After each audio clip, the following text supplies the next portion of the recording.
And you want to know why he's the busiest man in the Northeast? Is because he does like 98 different sports. Dylan Butler, good morning. I thought I had it at 95, but I mean, I'll take your word for it. You're like all over the place, man. I mean, you were doing lacrosse last time? I was lacrossing last night as well. County championships. Yeah, so I think I actually I have a few. There's an event called the Long Island Lacrosse Showcase in late June, where it's like 3 games. It's like Nassau versus Suffolk at Hofstra. That's the finish line. But actually, last night was the last high school games that I'm doing this school year. So, well, I mean, they don't have like all-star games or anything. Those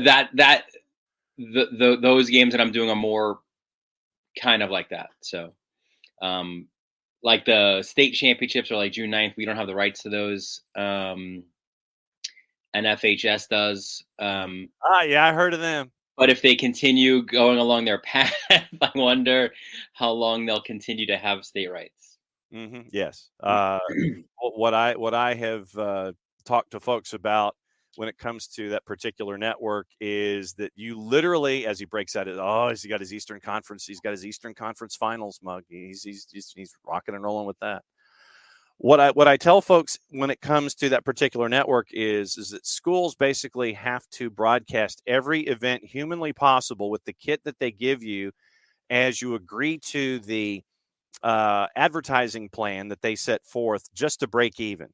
So literally, you've got to broadcast everything from one act play to all of your big revenue sports just to break even with the contract that you sign with that entity.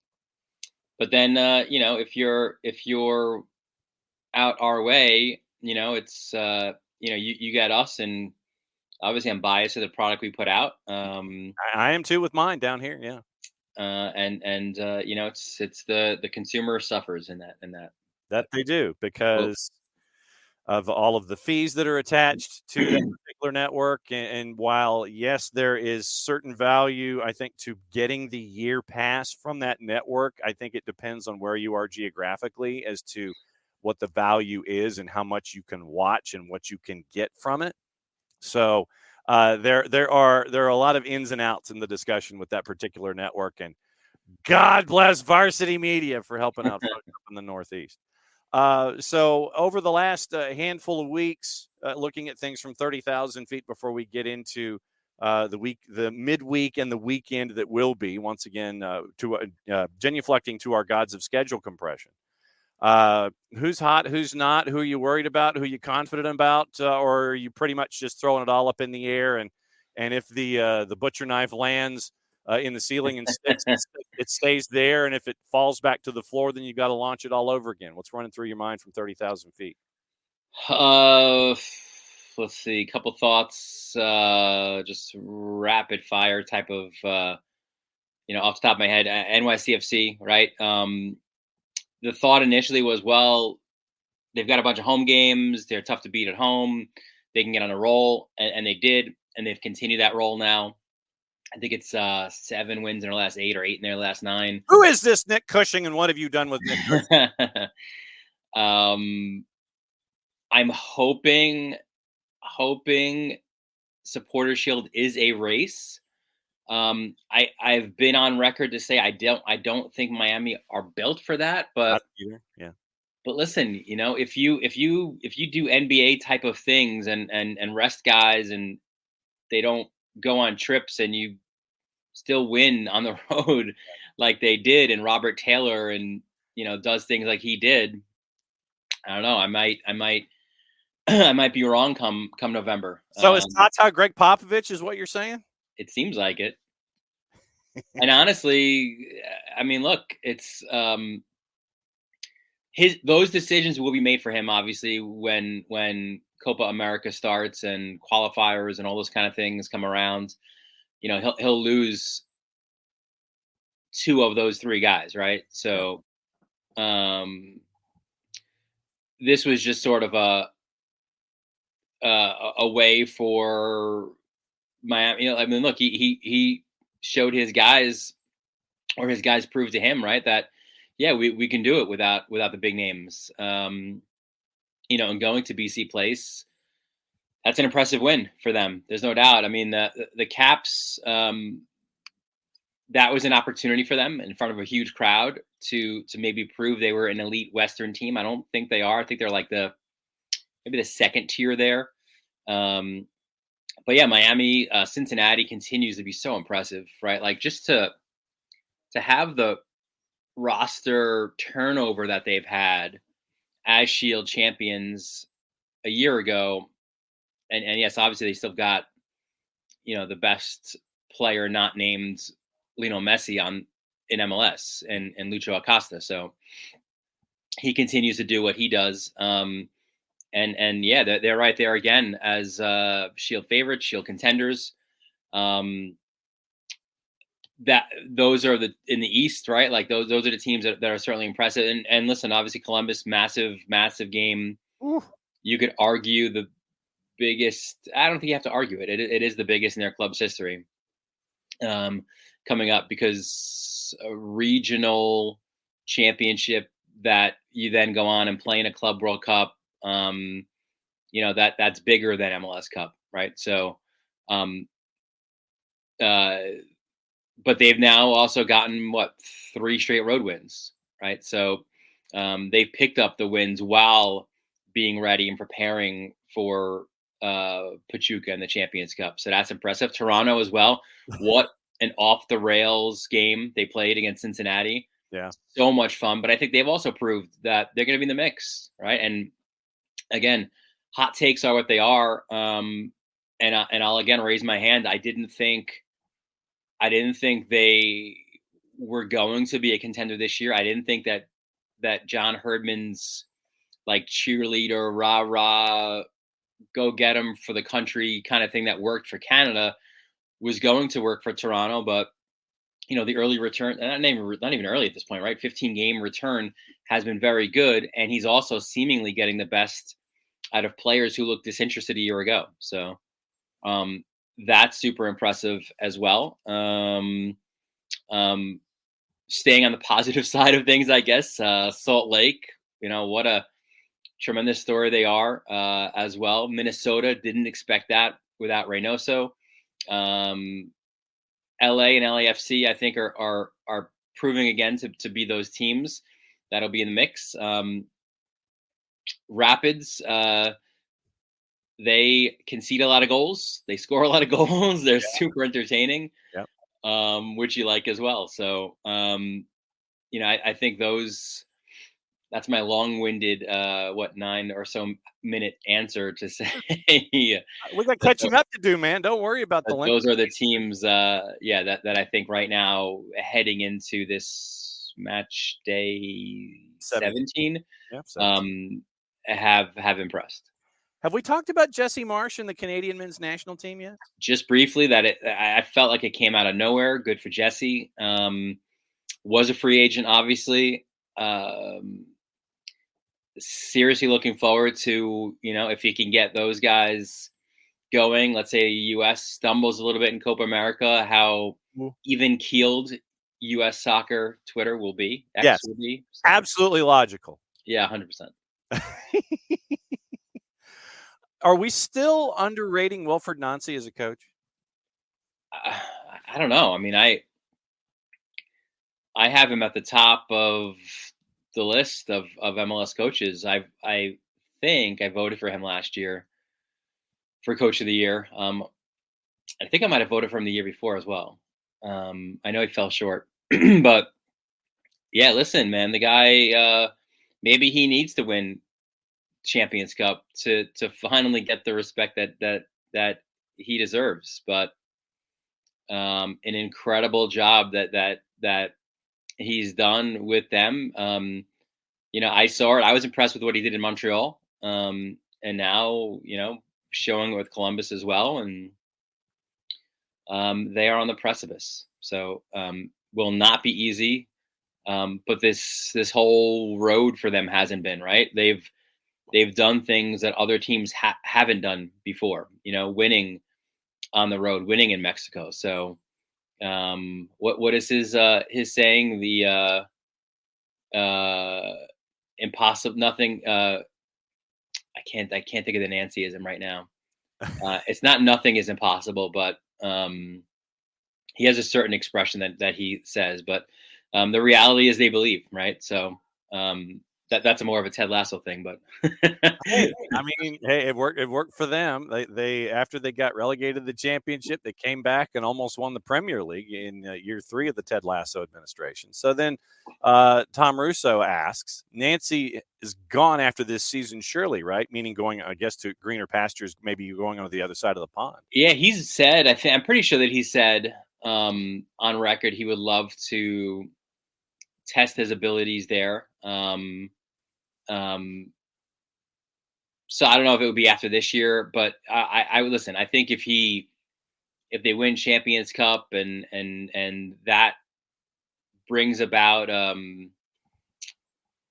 pretty big scope of attention, obviously then that continues with him. He's got a European passport, all that helps him surely, and yeah, I wouldn't be surprised, right? Maybe like a Ligue 1 team or one of those kind of sides. But I think he would love to test those waters. Why not?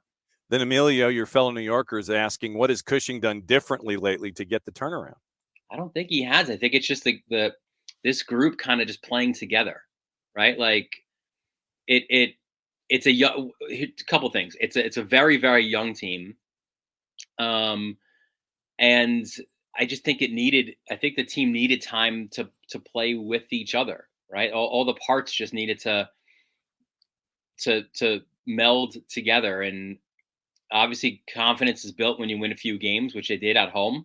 But I don't really think you're seeing a whole lot different. Nothing really tactically or like soccer nerdy that we can go into. I think it's just, it's kind of boring to say, but I think it is as simplistic as just give the guys time to play together, right? Like he hasn't really tinkered with the lineup. He hasn't tinkered with the formation.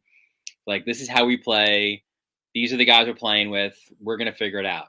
And, when you get contributions from a few different players, especially scoring, which has been a struggle, obviously, over the last couple of years, that breeds confidence. And that's what I think you're seeing from these guys now. And the follow-up from Emilio is, do the players like him? I think that if you look at the reaction from Bakrar after he scored, yeah, then I think that would be the microcosm of that the faith that Nick Cushing had in his players, and when it finally does pay off, the reaction from the players should give you the answer. Yeah, and by the way, it's funny. I feel like we almost broke this on this show a month or two or so. Remember the first meeting with Toronto and NYCFC? We had talked about, and I know Tom Bogert tweeted it because he tweets everything. But Cushing, it was at Yankee Stadium, and Cushing was pushed coming off the field at halftime by a Toronto player. Yes. Yes.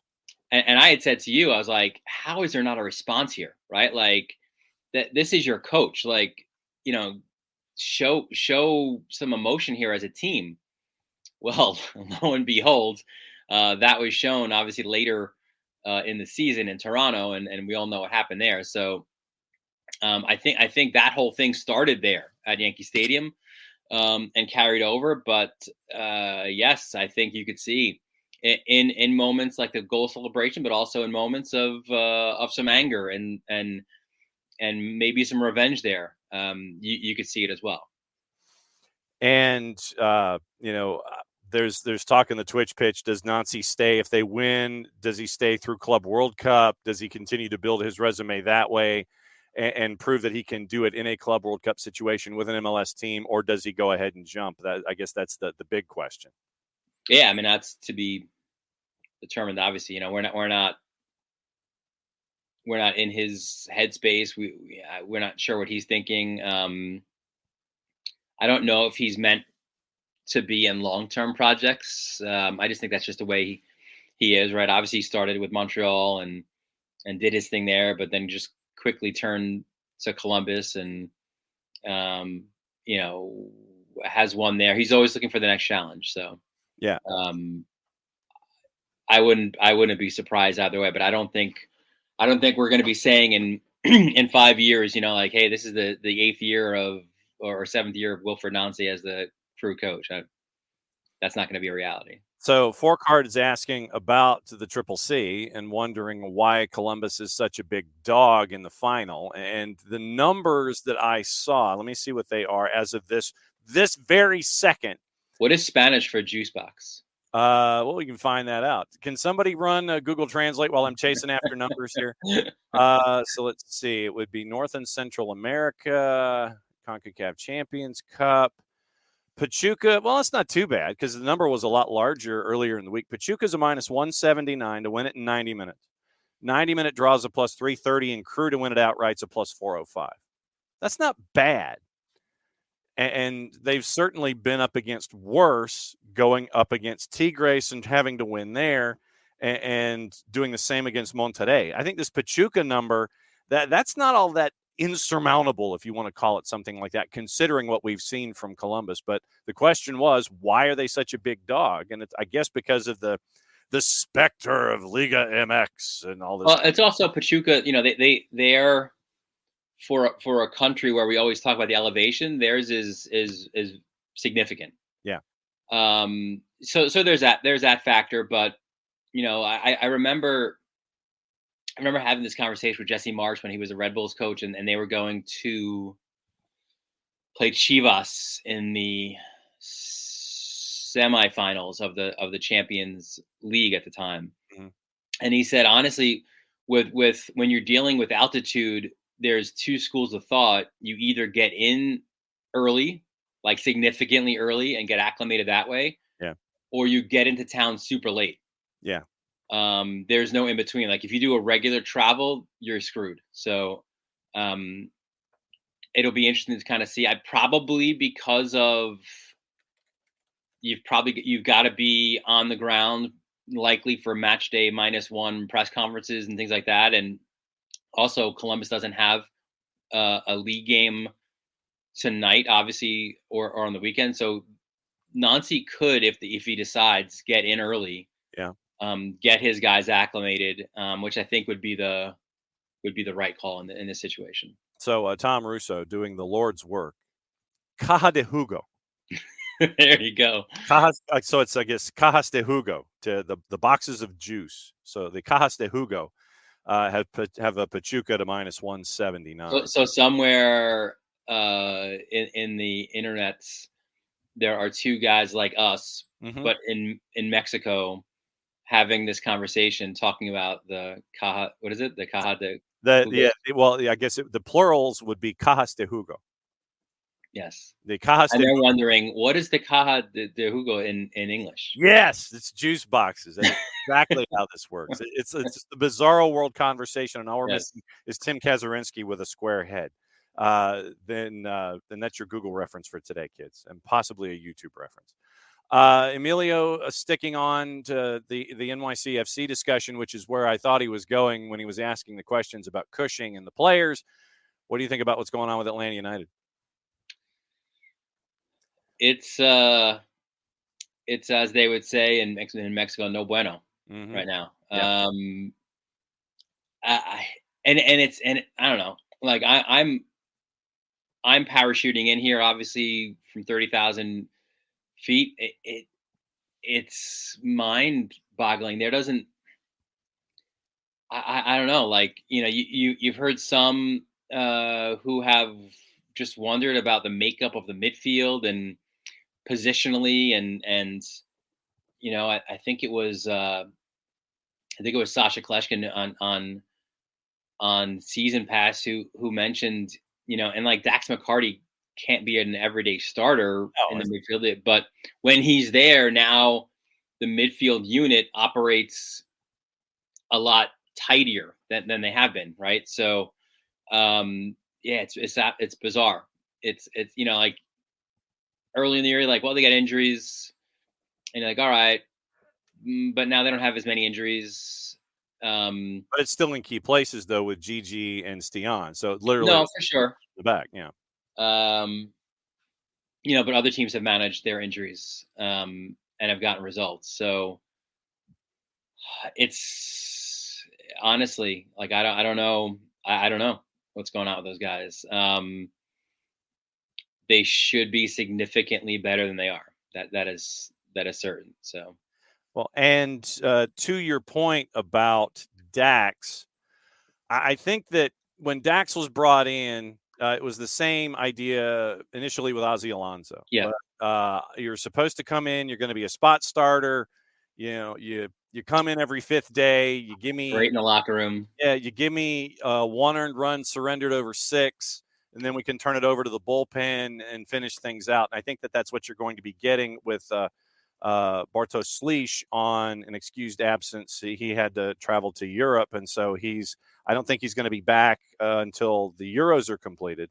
So I think you're going to have the Dax McCarty, Jay Fortune combo flipping 60s and 30s or 70s and 20s until further notice, where Dax comes in and you get that veteran presence and he's directing traffic and he's that added voice that is, where Brad is your team captain.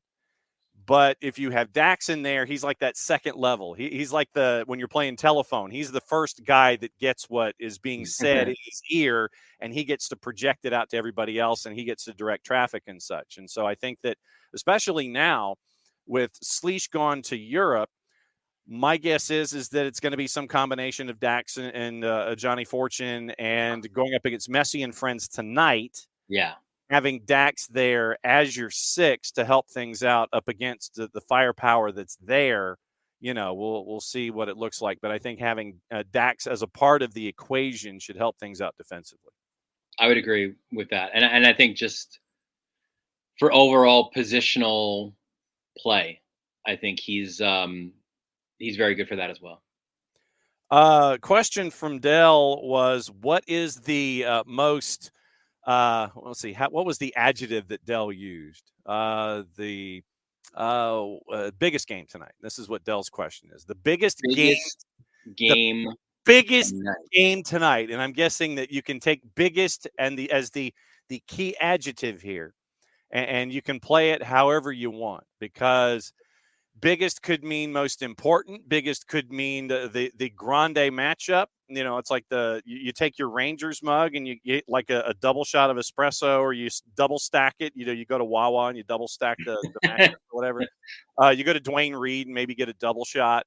What is the biggest matchup for you tonight? The supersized matchup. We will. I think it's the latest game tonight. Unfortunately, LA for those of us on the East Coast. Okay. Yeah, I think LAFC Minnesota. Listen, Minnesota has been one of those surprise, if not the biggest surprise team this year. Lud slotting into where Reynoso played. Them doing it without Reynoso, under a new coach who came in late. The regime came in late. They've had injury, like so many things were stacked against them. They've played so well. And now they're going to LA to take on an LAFC team that seems to be rounding into form. And lo and behold, they're going to get reinforcements in the summer as well. Right. So, I think this is a good litmus test, for Minnesota, right? Are they elite? Are they second level in the West? I think we maybe will get some answers there tonight. That one to me is really big, the biggest, I think, of the games. And obviously whenever Messi and friends plays, a lot of intrigue there. So I think Miami Atlanta will be interesting at 7:30. Philly Toronto, I think, should be fun as well. Because Toronto's playing so well, Philly are struggling. So, but yeah, I think certainly that last one is one that I look at. Maybe a little bit of Seattle, Salt Lake, maybe do a little split screen action there. But yeah, I think LAFC and Minnesota should be fun. Okay. We've got, let's see, you mentioned Philly. Philly's a -164 at home. hosting Toronto, who's a plus 415 on the road, which is intriguing to me. That number just seems astronomical considering what we've seen from both of these clubs. And I think that Semley is going to be in net as opposed to Andre Blake. I think Andre is still trying to recover from injury/surgery. You mentioned Seattle. Seattle's a plus 102. So they're favored, but they're still on the plus side. So you can get a plus number there. RSL on the road's a plus 245. LAFC, to answer your question about going up against Eric Ramsey, a minus 204 at home, hosting Minnesota United. Minnesota United is a plus 479 in the Cajas de Fuego. That is a huge number for a team that has turned itself around with a 32-year-old head coach. And they've won a lot of road games. Yeah. Minnesota, let's see. So as I scan down, they're 4-1-1 away from home. Yeah. That is the most wins away from home in the Western Conference, and it is third in Major League Soccer behind Cincinnati, who is 6-1-1 away from home, and Messi and friends, who are 5-1-2 away from home. I'm intrigued with that, and so there's a lot of stuff going on when it comes to the excitement on the road, and it seems like once again you still have. The difficulties are there, but the creme de la creme are finding ways to win on the road and win a lot of times on the road so far at this point of the season, as we are in the back stretch after turn 1 of the tricky triangle, heading toward turn 2 at Pocono. Yeah, I mean, we're 15 games in. That's crazy. Yeah. I mean, we're almost to turn 2 of the tricky triangle. We're on that back stretch, and we're kind of getting there. But I guess when Leagues Cup comes in, is that then everyone just has there was a crash or something, so everyone's has to go into their pit? Yes, areas? yeah. That is the mandatory the mandatory pit stop. Everybody, the flag stand sits there and goes, okay, it is the competition caution. Leagues Cup is the competition caution, and the guy sits there and waves at it. There was a question that was raised about the activity that you have behind you, what you have hanging behind you, sir. All right. And they wanted to know what your favorite club was in the Premier League, and I said it was Newcastle. Apparently, Newcastle are confirming that Matt Ritchie, Paul Dummett, Loris Karius, Jeff Hendrick, and Kel Watts will all be leaving the club when their contracts expire this summer. How, sir, are you handling the news about having to juggle both PSR and player exits and folks wanting Alexander Isak? Inquiring minds want to know.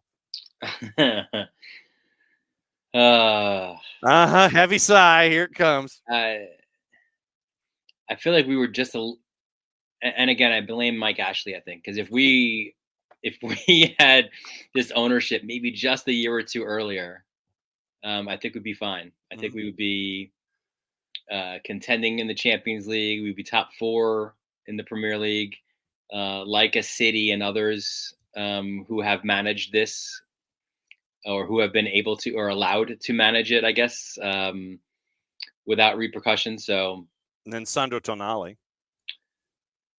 Yep.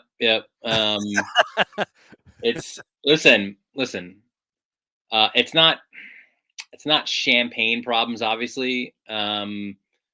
But they sure beat the hell out of, wondering, will we parachute back up out of the championship after we've been relegated? So we'll deal with these problems and move on. But they just are what they are, I guess. I don't know. It's life as a Newcastle fan. Yes, life as a Newcastle fan. What is going on in the world of at Dylan_Butler on the Twitters and life otherwise? Yeah, like I said, a bit of a break from the varsity media broadcast, do your charts, make calls with coaches life, which is nice, especially now with these double game weeks, right? So it'll be a busy one tonight. Mm-hmm. Obviously a busy one on Saturday as well. Coach Butler has got a doubleheader Sunday morning. Oh, wow. With the U6 Breakers, who, by the way, should have probably led with this, but I do wonder if my coaching career is in jeopardy here. So we had a game against the Blitz a team we've lost to before this season last Sunday. I was not there. I couldn't be there. We were at my sister-in-law's wedding. Okay. Sunday. So obviously my daughter wasn't there either. The other coach, Coach Jenny, had to go to the hospital. Wow. I think it might have been like kidney stones. Wow. Oh. So both coaches were out. One of the parents volunteered to coach. We get a text later. We won our first game of the year. So I'm like, I don't know. Maybe we're out. Maybe you've got the secret formula here. Oh, wow. So we have the unfortunate U6 doubleheader coming up this week, but we do have the Blitz first. So maybe we can get that W in the first game. Maybe take an L in the second one, but split the two. That'd be nice. Okay. But maybe it is the coaches. Maybe Coach Butler. Maybe I'm on the hot seat as well. Yeah. So do you have to write an article for MLSsoccer.com tonight? Dell is asking out of Charleston. I don't know what my assignment might be. I know I will be editing. I've also fallen into the role of like editing goal videos. So if you see a mistake on those, probably it's me. Okay. But yeah, not sure what the assignment is tonight yet. We will go with it. All right. We will keep an eye on things. As always, my friend, I know it's going to be a hot Eastern Conference final with you and the Panthers from Florida. So raise your mug, and we know that there's going to be some late nights going forward. I think it's a best of 3 now, right? It is, but 2 games at the Garden. Okay, 2 games at the Garden. There you go. Okay, so it's all good. So we will see you soon, my friend. Enjoy, get your rest, and we will follow your coaching career as it continues to track upwardly when it comes to the U6. Continues to go off the rails, yes. Yes. Do well, my friend. We'll see you soon. All right, buddy.